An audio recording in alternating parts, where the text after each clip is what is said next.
Você aí, sabia que o jeito com que você olha para o seu pênis faz com que ele pareça menor ainda? E pior ainda, o fato dele parecer menor faz com que ele seja menor a cada vez mais. E eu vou te explicar o porquê isso acontece. Meu nome é Paulo Meneguin, eu sou médico urologista, especialista em saúde sexual e cirurgias urológicas. Você já se deparou no vestiário olhando para o pênis das pessoas, é lógico, de forma discreta, né? E achando que o pênis de todo mundo ali é maior do que o seu? Será que o pênis de todo mundo é maior que o seu? Vixe, lascou? Ou será que você tem a percepção de que o pênis das pessoas é maior do que o seu? Eu vou te explicar como as duas coisas, é lógico, podem ser possíveis. Pode ser que você tenha um pênis menor do que todo mundo. Afinal, o pênis das pessoas varia de tamanho. Mas muitas vezes isso não é o que acontece. De cara, eu já consigo te falar por que isso muitas vezes acontece. Isso acontece porque toda vez que você olha alguma coisa de frente, você tem essa visão. E quando você olha um objeto de frente, você tem essa visão. Quando você olha para o seu pênis, você enxerga ele no sentido longitudinal e com isso ele parece ser menor do que ele é para as outras pessoas. Então você enxerga o pênis de todo mundo maior do que o seu e quando você olha para o seu, você vê ele menor porque você está olhando de cima para baixo. Provavelmente a outra pessoa está olhando para você e achando o mesmo. Agora, quando você tem essa percepção que a gente chama de síndrome do vestiário, acontece um fato que talvez você não saiba. O homem, quando está inibido, ele acaba retraindo ainda mais o pênis, assim como a situação do frio. É frequente eu fazer cirurgia no consultório, com anestesia local, o ar-condicionado está ligado, a primeira coisa que o paciente fala para se justificar, sem perceber, é: tá frio aqui, né, doutor? Isso é batata. Por quê? O homem, ele tira a roupa, ele já fica preocupado de mostrar aquele pênis para mim, como também se eu tivesse preocupado com aquilo.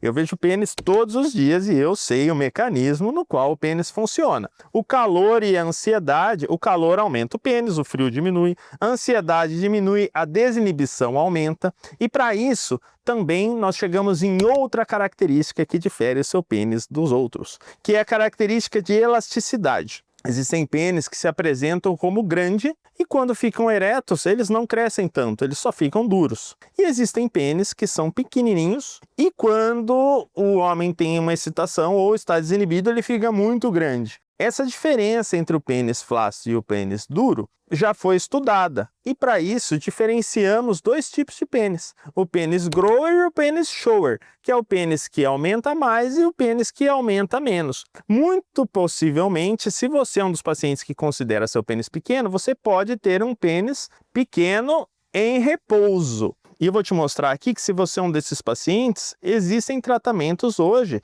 que conseguem fazer com que você melhore muito isso daí. Se você tem interesse em assuntos como esse, não deixa de dar o like aqui para eu continuar falando isso daí para você. E além disso, comenta aqui se você já passou por alguma situação ou de observar o pênis dos outros ou perceber que estavam observando o seu. Provavelmente se estava observando o seu é um bom sinal, né? Brincadeiras à parte, o pênis grower, ele pode se beneficiar da colocação, por exemplo, de ácido hialurônico, que é uma técnica que a gente coloca um ácido e ele acaba estruturando o pênis para que ele fique maior quando ele está flácido. Mas o objetivo desse vídeo aqui não é falar sobre aumento e engrossamento peniano. O objetivo aqui é falar para que você não se compare com as outras pessoas. A comparação dos homens entre si é muito deletéria para a sua atividade. Quando você considera seu pênis pequeno, você fica ansioso, você tem medo de falhar, você acaba falhando por liberar adrenalina e você pode ter distúrbios, inclusive de ejaculação. Por insegurança e ansiedade, muitos homens têm ejaculação precoce ou ejaculação retardada. Ejaculação precoce é aquele caso que você não consegue segurar a ejaculação por ansiedade e às vezes você nem sabia que a sua ansiedade é com relação à sua insegurança com o tamanho do pênis. E ejaculação retardada, o homem ele não se entrega para aquele prazer, aquele relaxamento, fica tenso durante a relação e não consegue ejacular, por exemplo. Então, o objetivo aqui é assim: não se compare com outras pessoas. E se for comparar inevitavelmente, você corra atrás do prejuízo. Existem técnicas, como eu já disse, engrossamento peniano, você pode usar bomba a vácuo, você pode, eventualmente, deixar de ir no vestiário, o que eu não acho legal, porque acaba gerando uma reclusão social. O ideal é você saber dessas informações e, com isso, você saber, é natural. Eu estou enxergando meu pênis menor, mas ele não é menor. Provavelmente quem está aqui na minha frente está me olhando e achando que eu tenho uma baita de uma berinjela. Isso que eu quero que você saiba. Existe tamanho de pênis médio, existe tamanho de pênis considerado pequeno, tamanho considerado grande. Se você tem dúvida, meça o seu. Nós temos um vídeo aqui no canal que ensina como você mede o seu pênis. Um grande abraço e eu te vejo lá.